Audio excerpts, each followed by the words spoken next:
अस्सलाम वालेकुम जी, क्या हाल चाल है आप सबके। एजे इलेक्ट्रिक यूट्यूब चैनल के साथ मेरा नाम आमिर है। प्यारे दोस्तों, आज पेश खदमत है जी इन्वर्क्स की जानिब से पेश करदा 10 किलोवाट का single phase hybrid solar inverter जो कि अभी रिसेंटली लॉन्च हुआ है। इससे पहले 8 किलोवाट का वाइट कलर में इन्वर्टर आया करता था इन्वर्क्स का, जो कि अभी डिसकंटिन्यू हो चुका है और उसको डिसकंटिन्यू करके इन्वर्क्स कंपनी ने अपना 10 किलोवाट का जो मॉडल है वो लॉन्च किया है। इसके अंदर कुछ तब्दीलियाँ की गई हैं जो कि हम आज की इस वीडियो में डिस्कस करेंगे, और इसके अलावा एक सिस्टम के अंदर प्रैक्टिकली इस इन्वर्टर को इंस्टॉल करके मैं आपको बताऊंगा कि इसके अंदर क्या चीज़ें नई हैं और क्या चीज़ें पुरानी हैं। फॉर एग्जांपल, पहले ये इसका 8 किलोवाट वाला जो मॉडल था और इसके अलावा बाकी जितने मॉडल्स थे वो सारे वाइट कलर में थे।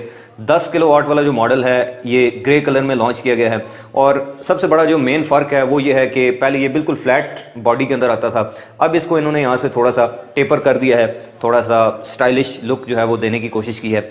इसके अलावा इसकी जो स्क्रीन थी पहले उसमें बटन जो है वो नीचे हुआ करते थे, अब बटन जो है वो साइडों के ऊपर हो गए हैं। अगर स्पेक्स के अंदर, डाटा शीट के अंदर तब्दीलियों की बात की जाए तो पहले जो इन्वर्टर आते थे, 8 किलोवाट का जो इन्वर्टर था उसकी पीवी कैपेसिटी थी तकरीबन 10,500 वाट की। तो इसी तरह से ये 10 किलोवाट का इन्वर्टर तकरीबन आप 12.5 से 13 किलोवाट के पैनल जो है वो आप इसके साथ अटैच कर सकते हैं मैक्सिमम आउटपुट लेने के लिए।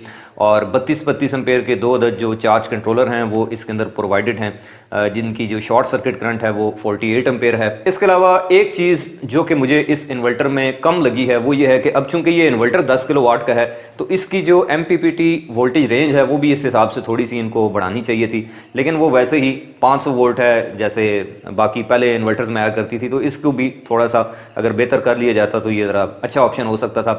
तो अगर बात कर ली जाए कि ये 10 किलोवाट का सिंगल फेज़ इन्वर्टर, हाँ ये ध्यान में रखिएगा कि ये 3 फेज़ इन्वर्टर नहीं है, ये इसका सिंगल फेज़ मॉडल है, सिंगल फेज़ 10 किलोवाट हाइब्रिड।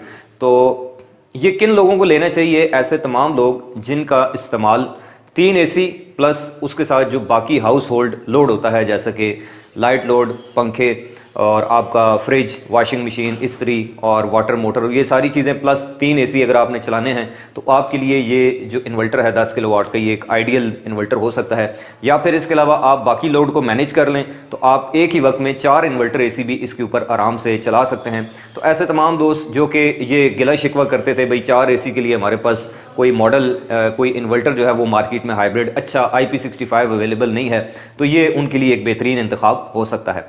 बाकी अगर इसकी फर्स्ट लुक की बात की जाए तो आप देख सकते हैं कि इसकी बैक साइड के ऊपर जो हीट सिंक हैं वो भी बड़े अच्छे मजबूत किस्म के हैवी ड्यूटी, जैसे कि पहले नाइट्रॉक्स के मॉडल्स में आते थे, वो प्रोवाइड किए गए हैं। और इसके अलावा अगर आप इसकी साइड प्रोफाइल देख लें तो ये थोड़ा सा, जैसे मैंने आपको पहले बताया कि साइड से थोड़ा सा टेपर जो है वो दिखता है। और इसके अलावा जो फ्रंट स्क्रीन के ऊपर जो मोनोग्राम है वो भी इन्होंने थोड़ा सा चेंज कर दिया है, पहले इसका डिज़ाइन जो है वो थोड़ा सा और हुआ करता था। अगर इसका फ्रंट पैनल मैं आपको दिखाऊं खुला हुआ तो आप देख सकते हैं जो वाइट कलर वाले मॉडल थे 3 किलोवाट, 6, इसके अलावा 8, 12, 20, उन सब में यहाँ पर एक दरवाज़ा सा होता है जिसके साइड पे एक वो कुंडी लगी होती है, तो वो वैसे बंद होता था। लेकिन इस इन्वर्टर में वो चीज़ ख़त्म करके जो पहले आया करते थे नाइट्रॉक्स, जिनमें फ्रंट के ऊपर एलकीज़ लगी होती थी, तो उनको खोल के आप ये प्लेट जो है वो रिमूव करके बाहर निकालते हैं, तो सेम इसके अंदर भी वही पुराना तरीका जो है वो बहाल कर दिया है। इसके अलावा अंदर जो है वो सारा सिस्टम वैसे ही है जैसा कि नाइट्रॉक्स के पहले मॉडल्स में था। इवन तारों के साइज़ भी तकरीबन वही हैं जो कि दूसरे मॉडल्स के अंदर हैं। तो मेरे ख्याल से इस पूरे इन्वर्टर में एक दो जो चीज़ें हैं वो, यानी कि कॉस्मेटिकली इसका फ़र्क पड़ा है। एक तो इसकी शेप और दूसरा इन्वर्टर का जो चार्ज कंट्रोलर है वो बड़ा है। बाकी ओवरऑल इन्वर्टर की जो बिल्ड क्वालिटी है और अंदर से जो इसकी सर्किटरी है वो ऑलमोस्ट वैसी है जैसे कि पहले हुआ करती थी। तो चलिए अब इस इन्वर्टर को हम यहाँ पे फिजिकली इंस्टॉल करते हैं। उसके साथ हम लिथियम बैटरी लगा रहे हैं, वो भी इन्वर्क्स की पावर वॉल है 5 किलोवाट की, और इसके कनेक्शन वगैरह करके, वायरिंग वगैरह करके, इसको ऑन करके मैं इसकी स्क्रीन की सेटिंग्स वगैरह और बाकी वाईफाई कन्फिग्रेशन और ये सारी चीज़ें आपको साथ साथ बताता हूँ। तो फाइनली जनाब आप देख सकते हैं कि यहाँ पर जो हमारा 10 किलोवाट का सिंगल फेज़ नाइट्रॉक्स मॉडल था जिसको हम इंस्टॉल कर रहे थे, वो अब कम्प्लीटली इंस्टॉल हो चुका है, उसके साथ DB बॉक्स और इसकी वायरिंग, बैटरी वगैरह। तो चलिए अब इसको ऑन करके इसका बिहेवियर देख लेते हैं, इस पर लोड वगैरह डाल के देख लेते हैं। तो उसके लिए सबसे पहले हम यहाँ से ये जो लिथियम बैटरी है इसका स्विच ऑन करेंगे। यहाँ पे नीचे इसका एक अदद ब्रेकर लगा होता है ऑन ऑफ के लिए, इसको ऑन करेंगे। और उसके बाद इन्वर्टर की लेफ़्ट साइड पे इसका ऑन ऑफ बटन है, इसको जैसे ही ऑन करेंगे तो कुछ सेकंड्स के बाद इन्वर्टर की जो स्क्रीन है ये ऑन हो जाएगी। ये स्क्रीन ऑन हो गई है। फर्स्ट टाइम जब इसको ऑन करते हैं तो बेहतर ये होता है कि आप एक बार इसको फैक्ट्री रीसेट कर लें, और फैक्ट्री रीसेट करने के लिए यहाँ पर बेसिक सेटिंग में आकर आप इसको फैक्ट्री रीसेट कर सकते हैं। इसका जो पासवर्ड होता है वो होता है 9999। तो ये पासवर्ड जैसे ही हम एंटर करेंगे तो उसके बाद ये फैक्ट्री रीसेट हो जाएगा। अब सबसे पहला काम हमने ये करना है कि हमने यहाँ पर बैटरी की टाइप इसको बतानी है कि क्या है। तो ये देखें, ये लिथियम बैटरी है, और उसके बाद हमने यहाँ पर देखना है कि हमारी जो बैटरी है ये कितने एम्पेयर आवर की है। तो ये 104 एम्पेयर आवर की बैटरी है। तो यहाँ पर यही जो वैल्यू है ये हमने टाइप कर देनी है। उसके बाद मैक्सिमम एम्पेयर ऑफ चार्जिंग वो हम इसकी रख सकते हैं 50 एम्पेयर, जो कि एज़ पर बैटरी रिकमेंडेशन होता है जो उसके यूज़र मैनुअल में गिवन होता है। और यहाँ से इसकी वैल्यू को बढ़ाने के लिए यहाँ पर आप देख सकते हैं ये अप वाला बटन है। तो यहाँ से ये देखें, मैं इसको इंक्रीज़ करता हूँ। थोड़े से बटन इसके नरम हो गए हैं, पहले की निस्बत सॉफ्ट हैं। जो पहले वाला मॉडल था उसमें थोड़े से ये बटन हार्ड थे। मैक्सिमम एम्पेयर ऑफ डिस्चार्ज जो है इसको हम 90 पे रख लेते हैं जी। 104 एम्पेयर की बैटरी है तो 90 एम्पेयर तक इसका डिस्चार्ज रेट हम रख देते हैं। अब ये सेटिंग करके जब हम यहाँ से सेव करेंगे तो उसके बाद ये जो सेटिंग्स हैं ये ओके हो जाएंगी। इसी तरह से अब आ जाएं जी इसके पेज नंबर 2 के ऊपर। तो यहाँ पर अगर आप वापस से बैटरी को चार्ज करवाना चाहते हैं तो आप यहाँ पर चेक लगा दें। अगर नहीं करवाना चाहते, जैसे अभी हम नहीं करवाना चाहते, तो हम यहाँ पर अनचेक कर देंगे। और उसके बाद थर्ड पेज के ऊपर आप देख सकते हैं कि शट डाउन आप कितने पे करना चाह रहे हैं। तो मैं इसको 20 के बजाय 15% पे शट डाउन इसका सेट कर देता हूँ। लो बैटरी का अलार्म ये 35 पे देगी, और दोबारा से चार्ज होने के बाद जब 50 पे आएगी तो फिर से लोड ऑन कर देगी। इन सारी वैल्यूज़ को भी हम यहाँ से सेव कर लेते हैं। उसके बाद अगले नंबर पे आ जाएं जी सिस्टम वर्क मोड के अंदर। यहाँ पर अगर आप ग्रीन मीटर लगा रहे हैं तो यहाँ पर सोलर सेल पे क्लिक करेंगे। अगर नहीं लगा रहे तो यहाँ पर आप इसको अनचेक छोड़ देंगे। एनर्जी पैटर्न में आपने बताना है कि सोलर से आने वाली पावर पहले बैटरी को चार्ज करे या पहले लोड को चलाए। तो हम चाहते हैं कि वो पहले लोड को चलाए। ज़ीरो एक्सपोर्ट पावर हम यहाँ से ज़ीरो कर देते हैं ताकि किसी किस्म की कोई पावर जो है वो ये वापस से शेयर ना करे। और उसके बाद हम इसको यहाँ से सेव कर देंगे। अच्छा, उसके बाद नेक्स्ट ऑप्शन में जाएं पेज नंबर 2 के ऊपर। तो यहाँ पर अगर मैं इसको टाइम ऑफ यूज़ पे क्लिक कर देता हूँ तो ये सेटिंग हो जाएगी इसकी SBU यानी कि सोलर बैटरी यूटिलिटी। और अगर मैं इसको अनचेक रखता हूँ तो फिर ये काम करेगी सोलर यूटिलिटी बैटरी यानी कि SUB। उसके बाद दूसरी जो सबसे मोस्ट इंपॉर्टेंट सेटिंग है जी वो है ये जेन पोर्ट यूज़ वाली।